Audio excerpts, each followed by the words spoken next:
The icy wind howled through the city streets as pedestrians hurried past, their heads buried in scarves and coats. Among the chaos, a boy no older than 10 stood on the corner, clutching a small basket of wilting flowers. His clothes were threadbare, his sneakers riddled with holes, and his face streaked with dirt. Yet his hazel eyes shone with a quiet determination that belied his tender age. "Flowers! Fresh flowers for sale!" Daniel called out, his voice cracking in the bitter cold. He scanned the faces of the passers-by, hoping someone, anyone, would stop. Most people didn't. They brushed past him as though he didn't exist. Some spared a glance, their eyes filled with pity, but none reached for their wallets. Daniel didn't blame them. He understood that the world was harsh, especially for a boy like him. It had been that way ever since his mother passed away a year ago, leaving him to care for his frail younger sister, Lily. At just 7 years old, Lily was battling a debilitating illness, and every dollar Daniel earned selling flowers went toward her medication. As the evening deepened, so did Daniel's despair. He had sold only 2 flowers all day. The rest were drooping, their petals browning from the cold. He looked down at his hands, red and raw from the wind, and sighed. How was he going to pay for Lily's medicine this time? Just as he was about to pack up and head home, a black car pulled up to the curb. The vehicle was sleek and expensive, the kind Daniel had only seen in movies. He froze, unsure whether to stay or leave. The tinted window rolled down, revealing a woman in her late 40s with perfectly styled hair, a pearl necklace, and an air of effortless grace. "Young man," she said, her voice soft but firm, "are you selling those flowers?" Daniel nodded, his throat suddenly dry. The woman stepped out of the car, her high heels clicking against the pavement. She picked up one of the flowers from his basket, a red rose, its petals slightly crumpled. "How much for this one?" she asked. $2, ma'am," Daniel replied, barely able to meet her gaze. She smiled faintly and handed him a crisp $50 bill. "Keep the change," she said, placing the rose delicately into her handbag. Daniel stared at the bill in disbelief. "Ma'am, I can't—" "You can," she interrupted gently. "What's your name?" "Daniel," he stammered. "Daniel Carter." "Well, Daniel," she said, kneeling slightly so their eyes were level, "what are you doing out here in this cold? Shouldn't you be home, safe and warm?" Daniel hesitated, the weight of his struggles pressing against his chest. I'm just trying to help my sister," he finally admitted. The woman's brow furrowed, and for a moment, her polished demeanor cracked. "Your sister? What's wrong?" "She's sick," Daniel whispered. "I sell flowers to pay for her medicine." The woman, Eleanor, felt her heart clench. She had spent her life in luxury, shielded from the harsh realities faced by people like Daniel. And yet, there was something about his quiet bravery, his refusal to give up, that struck a chord deep within her. She reached into her purse and handed Daniel a business card. "Come to this address tomorrow morning," she said. "Bring your sister if you can." Daniel's eyes widened. Why? Eleanor's lips curved into a soft smile, but her eyes held a glint of something he couldn't quite place. Hope, perhaps, or determination. "Let's just say I'd like to help."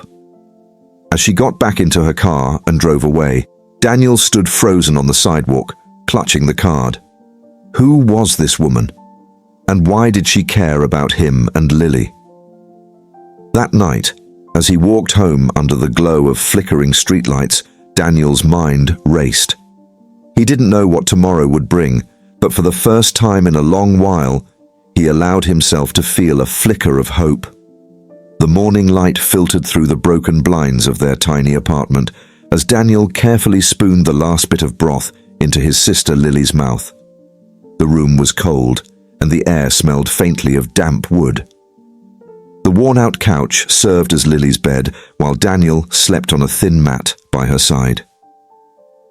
"Do you feel a little better today?" Daniel asked softly, brushing a strand of her matted hair from her pale face. Lily nodded weakly.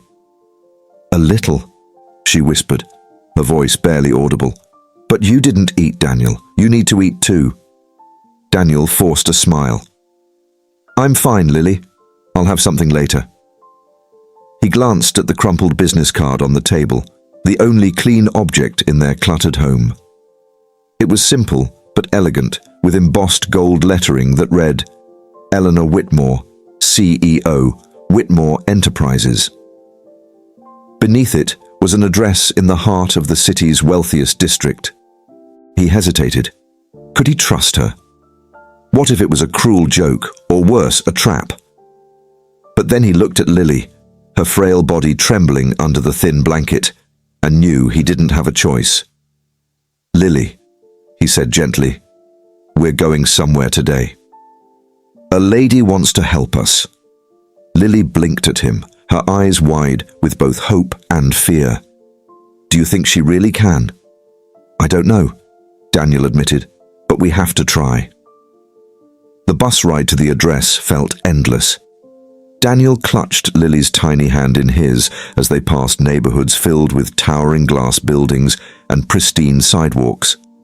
The contrast to their own rundown corner of the city was almost overwhelming. When they finally arrived, Daniel stood before a grand office building with massive glass doors and a revolving entrance. He stared at it, unsure of how to proceed. Would they even let him in? A security guard approached, eyeing Daniel's tattered clothes and Lily's frail frame. "Can I help you?" he asked, his tone more curious than dismissive. Daniel held up the business card, his hand trembling. "I'm here to see Ms. Whitmore. She asked me to come." The guard studied the card for a moment before nodding. "Wait here." Minutes later, Eleanor appeared. She was dressed in a sharp navy suit, her heels clicking against the marble floor, but her expression softened the moment she saw them. "Daniel, you made it," she said warmly. Then, kneeling down to Lily's level, she added, "And this must be your sister." Lily gave her a timid nod. "Come with me," Eleanor said, guiding them inside. Eleanor led them to her spacious office on the top floor. The room was filled with sunlight, the walls lined with shelves of books and photographs. Daniel's eyes darted around, overwhelmed by the sheer luxury of it all. "Sit down," Eleanor said, motioning to a plush couch. She poured them each a glass of water, then sat across from them.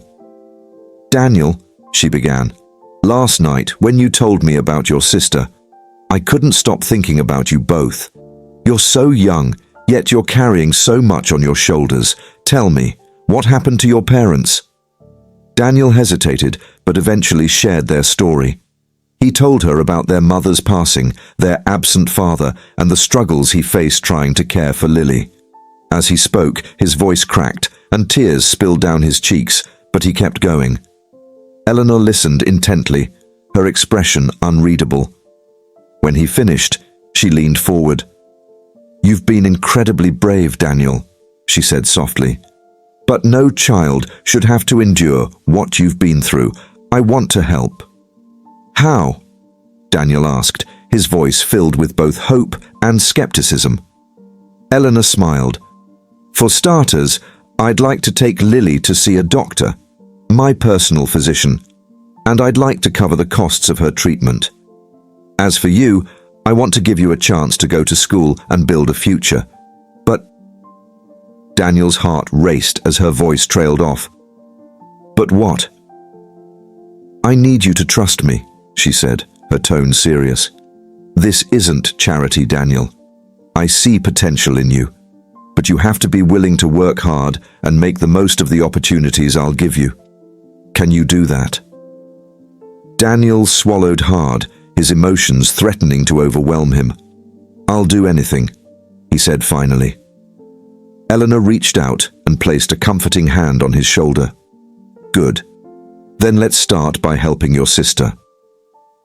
Later that afternoon, Eleanor took them to a private clinic where Lily received a full medical examination. Daniel watched anxiously as the doctors worked, his heart aching with both fear and hope. Finally, the lead physician approached them. Lily's condition is serious, he said, but with the right treatment, she has a strong chance of recovery. Daniel felt a wave of relief so powerful that it nearly knocked him over. For the first time in what felt like forever, the weight on his chest began to lift.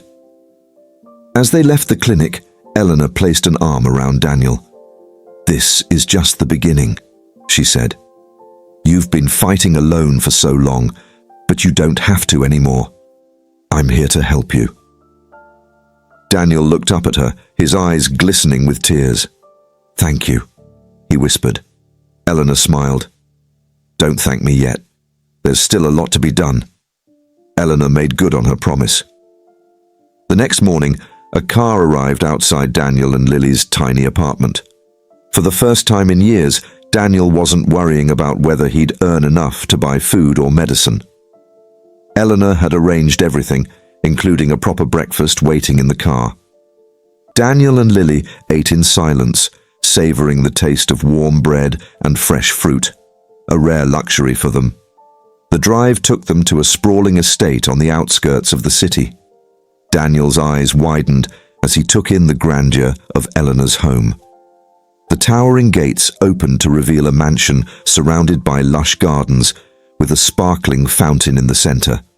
It was a world Daniel couldn't have even dreamed of. Eleanor greeted them at the door. "Welcome," she said warmly. "This will be your home for now." Daniel froze. "Our home?" he asked, disbelief written all over his face. "Yes," Eleanor replied. "You and Lily will stay here while we get things sorted. There's no reason for you to go back to that cold apartment." Lily tugged at Daniel's sleeve, her voice small but hopeful. "Can we really stay here?" Daniel looked at Eleanor, still unsure. "Why are you doing all this for us?" Eleanor knelt in front of him, her expression serious yet kind. "Because I see myself in you, Daniel," she admitted. "I wasn't always rich. I grew up in a small, run-down neighborhood just like you. My mother worked 3 jobs to keep us fed. One day, someone gave me a chance, just like I'm giving you now. I promised myself that if I ever made it, I'd pay it forward. And now, it's your turn." Daniel swallowed hard, overwhelmed by her words. He didn't know what to say, so he simply nodded. Over the next few weeks, Eleanor became a constant presence in their lives. Lily began her treatment, and while it wasn't easy, she started to show signs of improvement. Her cheeks regained some color, and she even managed to laugh at one of Daniel's jokes, a sound he hadn't heard in months. Meanwhile, Eleanor arranged for Daniel to attend a private school. On his first day, he stood in front of the gates, clutching his new backpack. His heart pounded as he looked at the other kids, all dressed in crisp uniforms and chatting in groups. He felt out of place, like an imposter in a world he didn't belong to. "You'll be fine," Eleanor said, placing a reassuring hand on his shoulder. "You're smart, Daniel. You just need to believe in yourself." Daniel took a deep breath and stepped inside. The day was challenging. His classmates were curious about him, and the lessons were far more advanced than anything he was used to. But he refused to give up. Every evening, Eleanor helped him with his homework, her patience unwavering. "Why are you doing this for me?" Daniel asked one night, looking up from a math problem. Eleanor smiled. "Because I see a bright future for you, Daniel. One day, you'll help others the way I'm helping you now." Months turned into years. Daniel worked hard, and his efforts paid off. He excelled in school, quickly catching up to and even surpassing his classmates. Eleanor was there every step of the way, cheering him on during his victories and supporting him during his struggles. Lily too thrived. Her health improved dramatically, and she blossomed into a bright, cheerful young girl. The once constant shadow of illness that loomed over their lives had finally lifted. One evening, as they sat together in Eleanor's living room, Lily asked, "Do you ever miss selling flowers, Daniel?" Daniel chuckled. "Not really," he admitted. "But I'll never forget those days. They taught me how to fight, how to hope. And how to dream," Eleanor added, her eyes twinkling. As the years went by, Daniel's hard work opened doors he never imagined possible. He earned a scholarship to a prestigious university where he studied business and economics. His dream was to one day start a foundation to help children like him, kids who just needed a chance. The day he graduated, Eleanor stood in the audience, tears streaming down her face.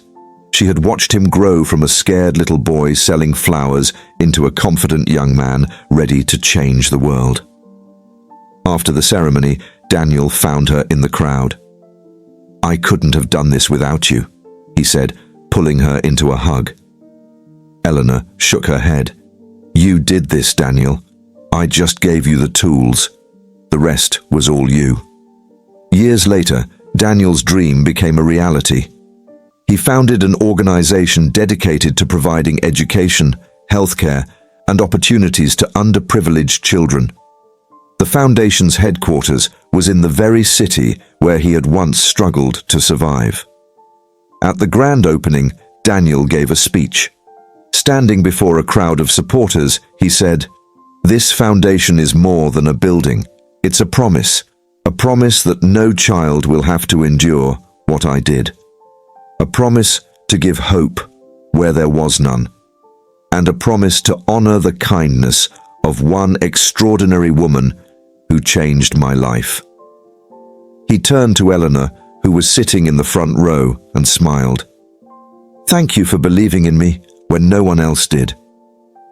The audience erupted into applause, but Eleanor's smile was quiet, filled with pride and love. That evening, as Daniel stood on the balcony of his office, looking out at the city lights, Lily joined him.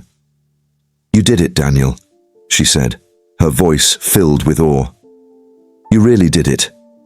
Daniel put an arm around her. "We did it," he corrected, "and it all started with a single flower." Lily laughed. "And a kind millionaire who saw something in you." Daniel nodded, his heart full. "Yes. And I'll spend the rest of my life making sure her kindness wasn't in vain." This story reminds us that a single act of kindness can create ripples that change lives. If this story inspired you, please subscribe to Stories of Hope for more tales of resilience, compassion, and transformation. Together, we can spread hope and light to a world that truly needs it.